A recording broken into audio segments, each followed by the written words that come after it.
Welcome, happy warriors, to the Rabbi Daniel Lapin Show, where I, your rabbi, reveal how the world really works. And great news. I'm absolutely thrilled to tell you that the book that Susan Lapin and I have been working on for quite a long time, it was a challenging book to write because the problem was, how do we compress so much compelling information into something that is readable and that is of a suitable length?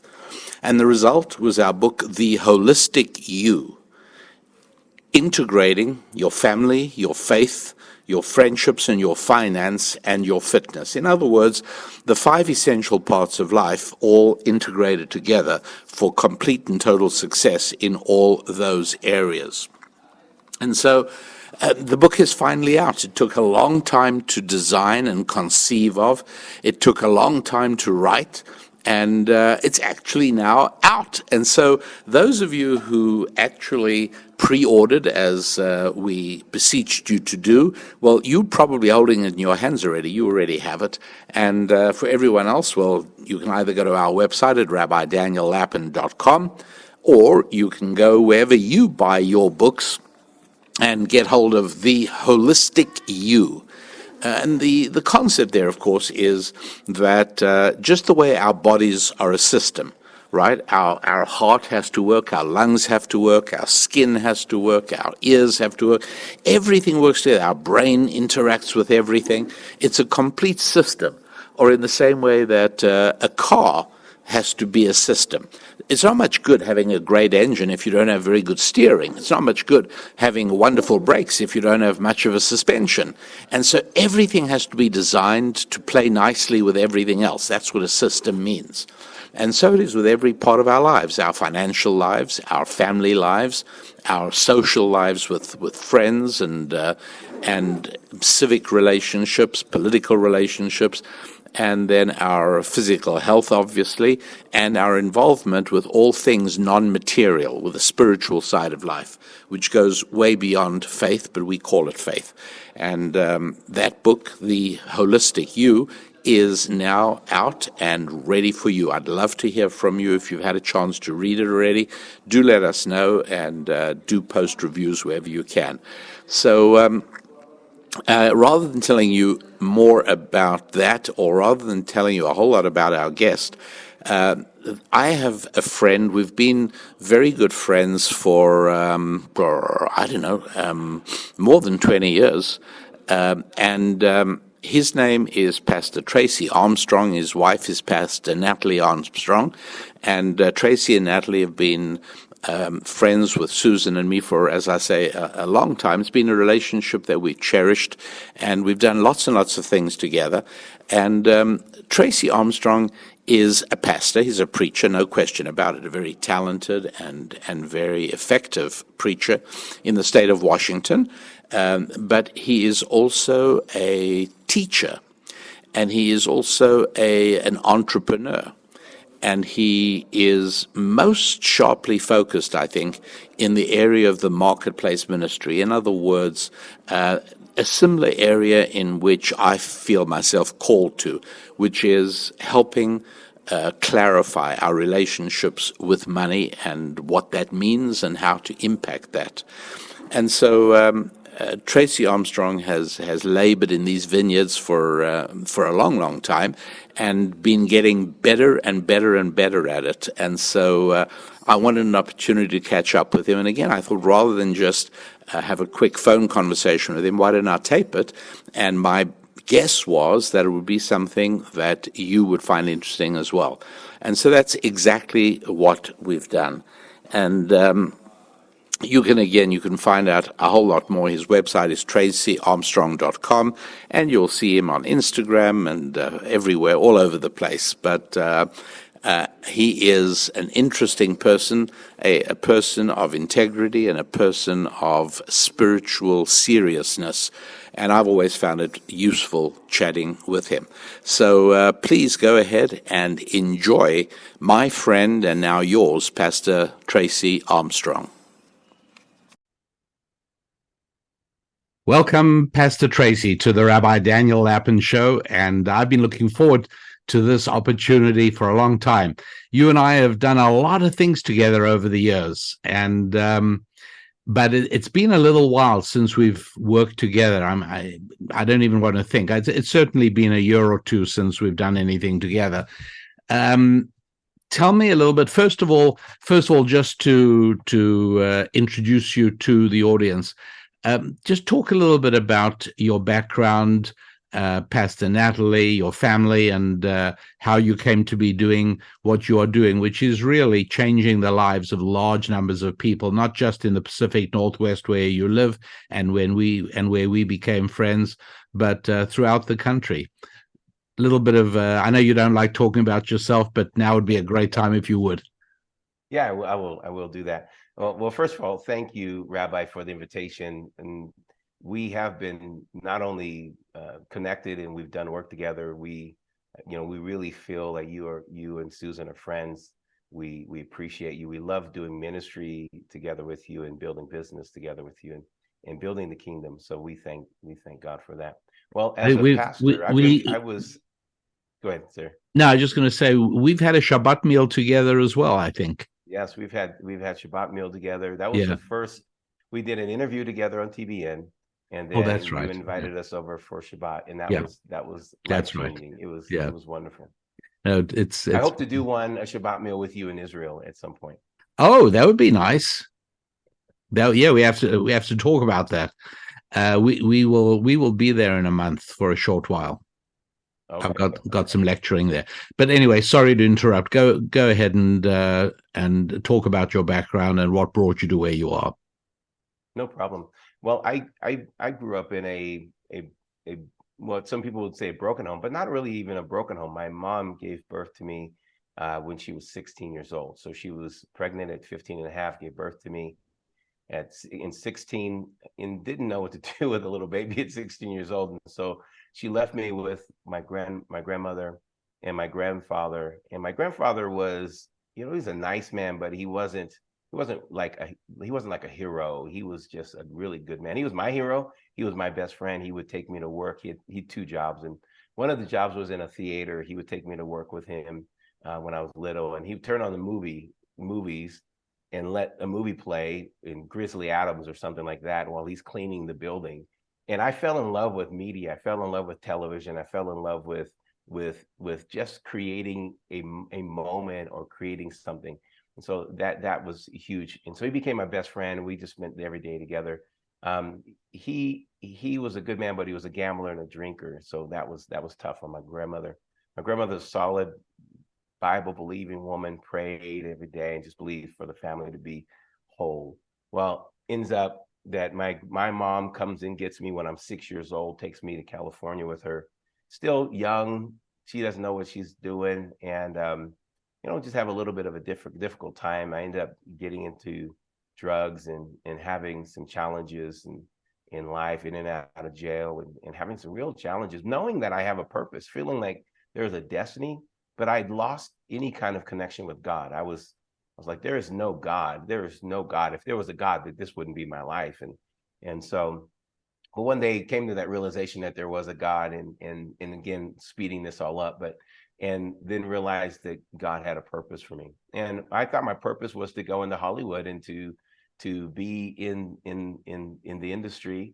And just right before I was making that move from Seattle, Washington to California, I felt this inward prompting that I was being called to the ministry, and put aside any desire for business, put aside any desire for Hollywood, just went into the ministry, planted churches. My wife and I have been planted churches and traveling around the world as lecturers and speakers.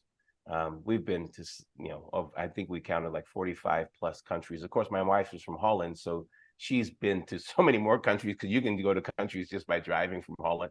And so we've seen a lot of the world. We've been able to make, friends and impact people's lives. And then, we have 3 children. My oldest 25, my second child is 23. Both those are males. And then my youngest 17, Sophia, she's like, all my kids are my best friends. My wife's my best friend. we just really get along. We love each other, and we root each other on. And so right now, what we do is we pastor churches and we pastor people. And my goal is I really want to raise up leaders, the next level of leader that will actually launch out into either a church or a business. And so we focus on leadership, raising up people in the business and marketplace, and raising up people in the church world to be able to plant churches.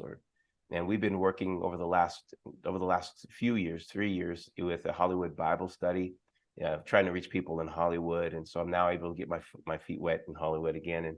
And we in 2020 we bought a TV station in LA, and so we are looking to do that work and continue that. And we have a streaming channel that we recently acquired, and then we're launching a new streaming channel. So we're in the space of marketplace, in ministry, and in media. So that's kind of like an overview. And we love just Pastor doing Tracy, with the Lapins. Yes. Pastor Tracy, was there any particular impetus? Was there any moment? Was there something you can put your finger on that transitioned you from the downward path and spiral you were on into the world that was? And to the I think the kingdom of God has a way of drawing. God draws you. He yields. There's a drawing, and then there's got to be a yielding. I felt the drawing of God to, first of all, give my life to him. I was at a point where I was really desperate, and I hit rock bottom. I'd been selling drugs, and just hit rock bottom. And I remember thinking that I want to turn my life around. And there was an engagement where I feel like God is actively searching to love people and to connect with people and to help them find their destiny and help them find him. And so that's what that was the moment where I hit that bottom, and I was like, there's got to be a way. There's got to be a better way. And that was the turning point. And so I just asked the Lord, to come and let me be a part of his life and him be a part of mine. And where were you, and what was happening, and how did you meet your wife? Okay, so I was, after I made the transition, changed, I became a youth pastor in Southern California. I was in San Juan Capistrano. My wife had moved over from Holland to kind of be an executive to a family, to take care of them. They were a traveling family, and so she took care of everything in their lives. And so we ended up being invited to the same birthday party. It was my birthday. It was my friend's birthday. And he invited us to his birthday party, and I saw her, and I was like, wow, this. It was kind of like that moment. You're like, this is either very interesting or this is really interesting. It was just one of those moments. You're like, okay, I don't know if there's love by first sight, but there was definitely a recognition. There was a recognition, yeah. And we met in Balboa, part of Newport, California. I remember Balboa Island very well at Newport Beach. Yes, it's beautiful. Well, I'm pleased. Have you ever sailed from there? Have you? I have. Yes. Yeah. We once sat out some very bad weather, docked at Balboa Island. Okay. Now, a lot of what you and I have done together involves what I think of as marketplace ministry. Ministry on the financial side, and opening new windows of potential to people on the monetary end. How did you find yourself in that area of ministry, and when was that? That's quite interesting. It was in the 90s. It was the early part of the 90s. I've had a heart for business. Just always. I mean, start off with a lemonade stand, just a paper route. You've always had a heart for business and exchange. And but when I was in the ministry and we started traveling a lot, ministry is a business in of itself. We have a product that we are producing and presenting, and it's a service. So I'm traveling we lived in Seattle, and I was traveling to Irvine, California, and I was preaching at a church or ministering at a church. And the pastor asked me, can you meet with one of my business leaders tomorrow for lunch? And I said, yeah, I would do that. Well, it turned out that this business leader really had a hard time connecting with his local pastor, local church. because the pastor himself didn't understand how business people thought, didn't understand business people, didn't get it, didn't understand the way an entrepreneur thinks. An entrepreneur thinks so much different than probably any other animal on the earth. It's just a different aspect. And so I met with the person, and I found, just kind of heard him, and I was able to share some things with him. And from there, he asked if I could continue to meet with him. And so I started to coach him and help him along. And I realized that in the Christian Judeo world, at least in the Christian world, that there's a problem with understanding how wealth works and how money works, and that money's not evil, that there's a cause and a use that God wants you to have. And so I started to just kind of make room to encourage people that are in marketplace and business. God's not against you creating wealth. There's a purpose to your prosperity that we want to help you do it. And that's kind of became a coach. And that's my coaching business started literally out of my ministry. And then it allowed me to start doing other things that I wanted to do in business. But it started, and that was in 95. And during the last few years, say from maybe 2019 to now, there have been huge changes in the United States. Yeah, massive.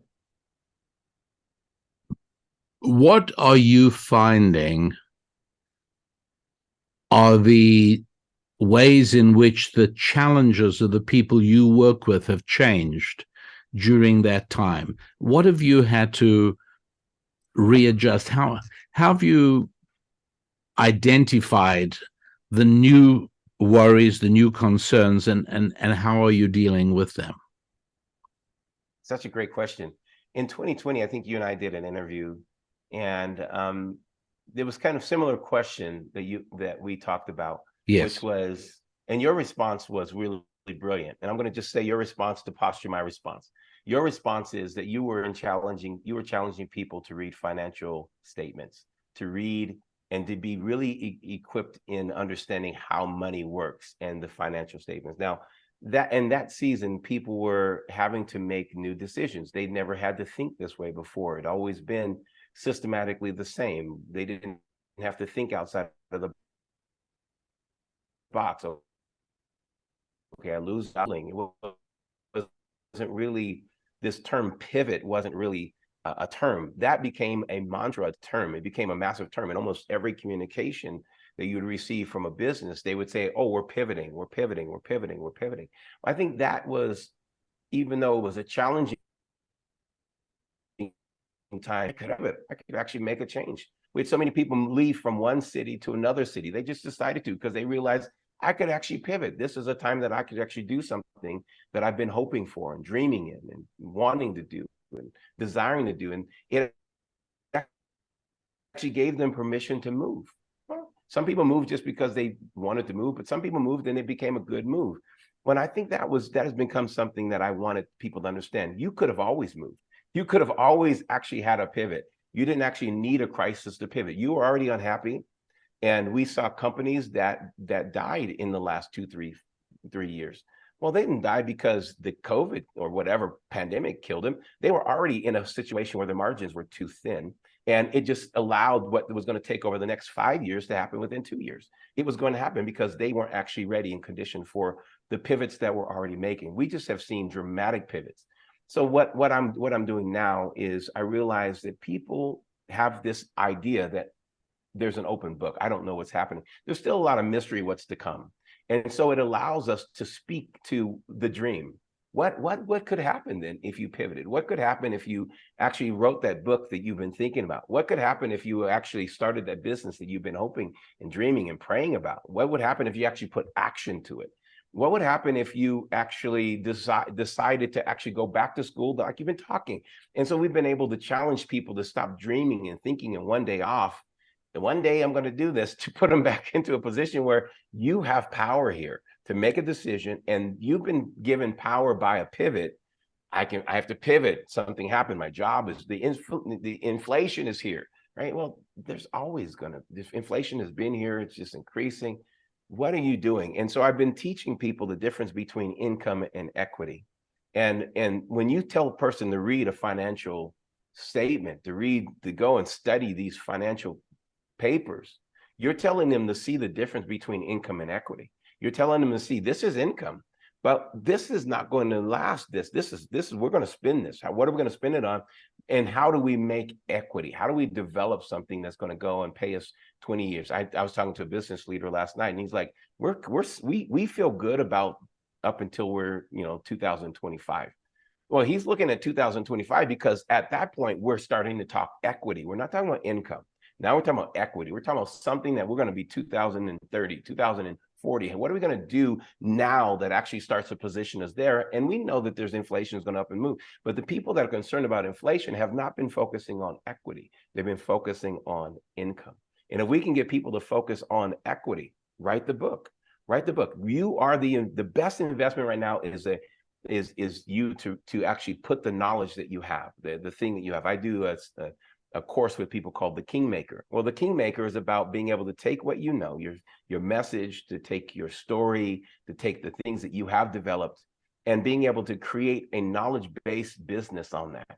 And knowledge-based business, Rabbi, as you know, Forbes says knowledge-based business by 2025 is going to be a $365 billion a year industry. Knowledge-based business, online, what you and I are doing now, teaching, training, coaching people online. 360, that's $1 billion a day is going to hit that industry. That means let's say if it's not $1 billion, $500 million a day, there's going to be so many more people that come into this industry or into this world that want knowledge from online training. That's another $500 million that if you and I have this, we're in this platform, as that platform rises, the income automatically starts to look towards us because people are looking for our knowledge. And so I'm teaching this. I'm teaching platform maturity, making sure that you understand that you're going to sometimes embed yourself based upon equity into a platform that rises, right? I see you on Instagram. I see you on different platforms. I'm on TikTok. And I put myself in these platforms just in case these streams will rise. I'm now on another platform that's New Beginning, and it's a community building platform. Well, I'm embedding myself in that platform because I know that I can see that platform is rising. If I embed myself in that platform is going to gain another 1 million, 2 million, 3 million people in that platform.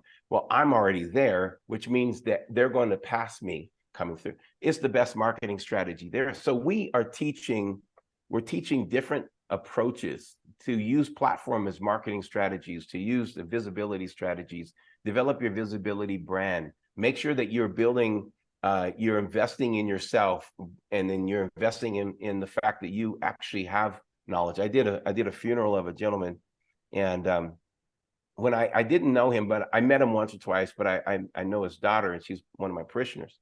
And so she said, well, do you come and do the funeral of my father? And I said, fine, I'd like to know a little bit about him. She's telling me about him, and I'm telling you, I don't know if you know the movie Forrest Gump, but I'm telling you, if there was ever a Forrest Gump, this guy was the true Forrest Gump. His life was mysterious. It actually was just incredible. And I remember thinking after doing this funeral, I get there and they are doing this amazing military salute to him, honor after honor after honor. And I'm thinking, this guy, he lived this incredible life. No one knows him. No, he's going to die with all of this content that's in him, leadership principles. All of that went to the grave with him. None of that's left. And I went walking away, and I said, everybody should write a book. Everybody should have a book. There should be no one that's alive that shouldn't put at least five things that they know into a book, so that it at least hits the generation and the sphere of influence that they have. Yes. And so I believe those are the things, and I could keep talking about it because you sparked me, but those are the things that I'm knowledge-based business. You know, at least five things that someone else should know. And when you know at least 5 things that someone else should know, you should start a business that shares that knowledge with others. And whether that, and don't treat it as just a giveaway. Don't just post it. Put it in some form that is going to give you income for your equity, right? It's going to give you money for what you're putting out there. Are you finding any younger people hungrily coming for the message, or is it mostly people who've already, shall we say, gone through their 20s and 30s and are now looking to, as you say, to pivot? Or are you seeing people in their late teens, early 20s saying, I want to get on the right road before I waste time. I see there's a the millennials have an interesting thing, and I want to come back to that. I see people that are outside of the millennials, um I think the Gen X, I see that generation. They're wanting to know, they don't want to do this, they don't want to work their whole life and have nothing. They don't want that. They've seen another generation do that. They don't want to see that the economy can shift or the government can do something and all of a sudden it removes them and they have been powerless. And I think that they want to take charge of their life.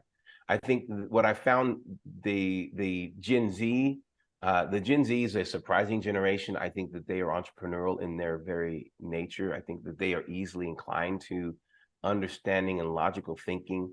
And I find that there's a lot of them, even though they may not be able to take advantage of what, the programs that I offer, because, the price points and all that, but we are trying to give and offer. That's why we're on TikTok. That's why we're on these platforms where we're just trying to offer some free content. And I think that generation is going to be surprising. I think that they care. They actually read what's going on politically. They actually pay attention. They're not just listening to videos. There's a generation that listens to videos, then there's a generation that listens to videos and then goes and study it. That's the Gen Z. The millennials, I find that they have been kind of tricked a little bit, not to sound negative, but tricked a little bit with a recession that didn't seem like a recession, the 2008, that time where they're coming up and their parents are explaining to them why they can't have something. And then instead of going, well, we're going to bust out and become entrepreneurial, some of them did. They found that there was entrepreneurialism in YouTube and in TikTok and in Instagram, and they actually broke out and were able to become influencers. But some of them just decided they were going to watch videos and think that they knew something, but never really put it to action, never apply it. And then so instead of going, you know what, we want big homes, we want tiny homes. They go to the tiny miniature, and we're going to live in tiny homes. We have tiny cars. We're actually not going to buy a car. We're going to have this. We're going to get on a platform where we can get an app and we can just rent a car in the city. And so instead of actually letting the restriction push them out, they conform to the restriction, and they allowed tiny homes, tiny cars, tiny incomes, tiny life, tiny minds. Right, they allowed the tinyism, and they call it social justice life, right? And they created their own kind of little ecosystem that allows them to feel like they are smart in their ecosystem, but their ecosystem doesn't actually fit in other generations. That's so interesting what you're saying. I just published a thought tool a day or two ago, speaking about the virus of shortage, that people absorb into their souls the idea of shortage. And instead of defeating shortage and overcoming shortage, there's a tendency to adapt to it and say, okay, well, that's how I'm going to live. And so people are not getting married, they're not having children, they're not raising families, to some extent influenced by this world of shortage. It sounds as if that's exactly what you're dealing with. Well, that's exactly a generation. So if you think about in 2008, that shortage, parents explaining why they couldn't do vacation or why you couldn't get the burger or whatever it is. And then they just, instead of going, oh, this is poverty, they go, oh, this is just the way we have to now live in a shrunken situation. And then they just accept that. And then you have, at the same time, which was kind of like an interesting thing, at the same time, you have a political leadership that's now starting to say social justice and denying yourself and having a sense of altruism that denies yourself to give to other people. That became a political statement. Social justice, it actually destroyed, I think, the mindset of wealth and creating wealth and doing and actually working and being someone who's showing up. I think it actually destroyed a lot in society. In your work, are you seeing anything at all that says men are having it harder than women, men have more of an uphill struggle, that men have to counter an anti-masculine message before they can thrive and prosper? Are you seeing any of that, or is that just noise in the culture? I think men are actually feeling, I think society is, doing this thing where the messages, I should say, of societies, we're doing this thing where man being masculine, being a man, is wrong. And that idea of that you have to do to be the bread maker, all of that stuff is actually they're trying to break it down. And in my world, we want to teach men what manhood is, what manpower is. Not that we would ever use that to control, but we use it to influence. Obviously. And I think the thing is that people think that being a man is controlling, instead of being a man is the one that isn't able to empower everyone. My wife is empowered. My wife is very powerful. Her ministry is a dynamic. Susan Lapin is a powerful woman. Yeah, both of us are married to powerful women. and there's no lack of masculinity that we actually are thankful that we have been given and blessed with women that are extremely powerful. And I believe that the real, if I were to say, the real mantle that's placed on a woman is to be an influencer, and the real mantle on a man is to be the one that is able to go out, to be sent out. And I think that's really important, that a man should have enough courage to go. If we do in our society what we're doing, we're gonna destroy the courage of a man to show up and stand in front of a lion when it's necessary. What should parents be most frightened of, most concerned about, most determined to combat, raising children, let's say, from adolescence upwards at this point? And I'm talking with Pastor Tracey Armstrong at the end of summer 2023. What are parents, or should parents mostly be concerned about now, perhaps in a way that might have been different a generation or two ago? I think there's several things, and I don't want to put on parents like we haven't been trying, but I think that the fact is there's a concern that, man, this is happening to my children right now. And I think the concern is, if your children don't know how to handle what's happening right now, you didn't train them 10 years ago, you didn't train them 5 years ago, you didn't prepare them for this. And the Bible says, train up a child in the way that they should go. And then we should be focusing on where they're going. So I'm talking to my children about where they're going. I talked to my children. I was talking to some parents, some fathers last night, and we had a little men's gathering, just some pastors here, and I'm in Idaho right now. And so we talked a little bit about how, I said, there's some things that, whether you believe it mystically or you believe it just practically, the scripture does tell us that there's an ability for generational curses to visit, right? Visit, 3 to 4 generations. Well, I want to make sure I'm ahead of the visitor. So I talked to my children about what my patterns were, what my habits were, what my lifestyles were. So when my daughter is 17, 16, 14, I said, I'm so thankful that we have a different lifestyle than I was raised in, because my mom gave birth to me at 16, right? So I'm talking to her about the visitor that would want to come if it was a revisiting of a generation after generation. And so I think what parents are, if a parent is really nervous, they're nervous because they didn't actually pre-warn or pre-set up or prepare their children for what is to come. And so what you can do now is start to think about the visitor that could come.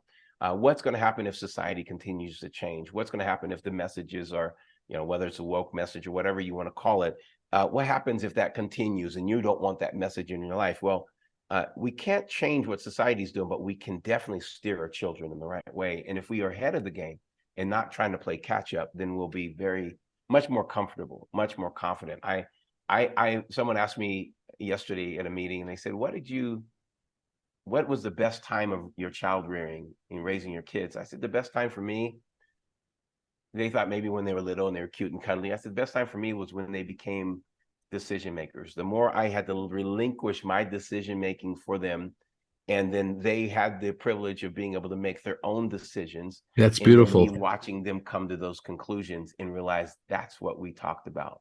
And those thoughts, they worked in their mind until it actually manifested in front of me. And I'm like, that was great. That was brilliant for me. I love that watching him, and I watched him make some hard decisions, some challenging decisions. I'm like, I don't know if that's a good one. And all of a sudden, then they flip, 3 weeks later, and they go, you know what, I didn't make it right, but I'm getting it right. I'm like, oh, it ended up right, because that's what I want. I want the things that I've trained them in to actually be trained in them, and not just be an idea that just flew past. Yeah. I mean, since I've known you, there's vast numbers of people whose lives are being redirected and transformed and put on a wonderful new track by you and your wife. And I wonder if you could, at this stage of your career, could you characterize the sort of person? In other words, if I was speaking as I am to an audience, and I would say, hey, this is the type of person. It's at this stage. If you're at this stage of life, you need to seek out Pastor Tracy. Who are you looking for? What sort of people right now can best benefit from what question. you're able to do for folks? That's an incredible question. I think right now my focus in the target person, the person that I'm actually looking to reach, I mean, I think I have a message for everybody, but I really feel that I work the best with and for my content, and what I share is for the person who want to make big moves. They want to actually leave a major impact. They want to create wealth. They want to shift society. They don't want to just get another 100,000, 200,000. They're looking to really be a wealth creator. And it could be they could come to me at, let's say I like a person to have made at least $250,000 a year. And again, putting monetization on it just because of an output that a person needs to have to get to a certain level of income. But if I were looking at building a target, I'm looking at that target because that person has incorporated a world outside of themselves. A person who makes $250,000 a year actually looks at themselves and says, I need someone else to be on the team with me, and they build a team around them. Mm-hmm. So I like to work with people who are building teams. I like to work with people who are leading teams. I like to work with people who want to lead teams, who want to become a leader in whatever sphere of influence they're in. So if I could talk to leaders, if I could talk to people who want to be leaders, who know that they're supposed to be leaders, wealth creators, team builders, corporation builders, ministry builders, your builder. Hopefully this is answering your question, but this is what I dream. Yeah. This is the person I dream of talking to. We have these people who are listening and watching right now. How do they best reach you? I think the best way to reach me is I'm on Instagram. That's a great place to touch base with me.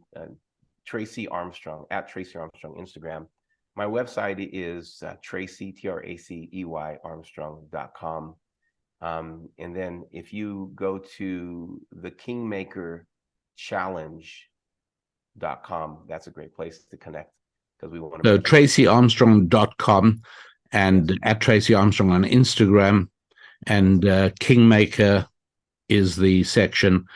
That is how you can best get a hold of Pastor Tracy and see whether there is a way of integrating his guidance into what you want to do with your life right now, whether it's ministry or whether it's in finance or a combination of both, I imagine. Yes. Yeah. Yeah. Yes. Excellent. Well, that is terrific. I can't wait to see you again. We did not get to the Pacific Northwest this summer. And we've just been working on a couple of new book releases, and we just wanted to try and get them done. Hopefully, we thought we'd get them done before Labor Day. Not exactly, but we're getting there. We're nearly done. So, are you able to share at least titles of your book release? Well, the first one that'll be out in late September is called The Holistic You, integrating your family, your finance, your faith, your friendships, and your fitness. Excellent. And the other two are new edition releases of Business Secrets from the Bible and Thou Shalt Prosper, and then a workbook and an accompanying workbook for each of those books. Well, I look forward to that. I just the luncheon I had right before we jumped on this call, I was talking to 3 business owners that they all read Business Secrets from the Bible. Oh, I'm so pleased. And they have all had dramatic impact in their organizations from it. I'm so happy. Oh, that's really good to hear. Well, I look forward to working together again. I enjoy when we're online, and that's fine. But I really like when we can get into a room together. Yeah, work with a crowd. And so I will be looking for that myself too. Well, you guys, not that long ago, you guys came to our city and we're in our home. Yes, we did have a good time. Yeah. That was fun. All right. Well, please be sure to make certain that if you're anywhere near our corner of the country, be sure to let me know. And obviously, I won't come to Seattle without telling you. Yeah, please do. We would love to host you, and I'll look for opportunities for us to work together. Yeah, I'm confident that we will do some good things together. Yes, I look forward. Rabbi. I appreciate it. Thank you very much. Please, I know Pastor Natalie will remember Susan and me, and your older children, the 2 boys, almost certainly will remember me. So please give them everybody our very best wishes. I will. Thank you. Pastor Tracy, God bless, and thank you so much for spending a few minutes with us. Oh, it was my pleasure. Thank you. All right. I hope you enjoyed my conversation with Pastor Tracy Armstrong, and that means that we're coming close to the end of today's show, but not it's so close that I can't still invite you to be part of our Happy Warrior community. I'm sure that you are working on the holistic you, integrating your finances and your family, your friendships, your faith, and your fitness. And it's so wonderful to be able to do that in conjunction with other people, to be able to share the effort and to be able to collaborate with folks and get a little bit of encouragement when things are a little tougher, as they often are, and giving some encouragement to others when they can use it as well. And so head over to RabbiDanielLapin.com, where you can become a happy warrior. Join our community. It's a growing community of very high-quality individuals, and I think you'll find that very quickly. So go ahead and join the Happy Warrior community, and make sure you've got your copy of The Holistic You. And we get ready to say goodbye to you, because it'll be another week before we are together. And as always, I want to wish you a week of growth in your families, in your finances, your friendships, your faith, and your physical fitness. I'm Rabbi Daniel Lapin. God bless.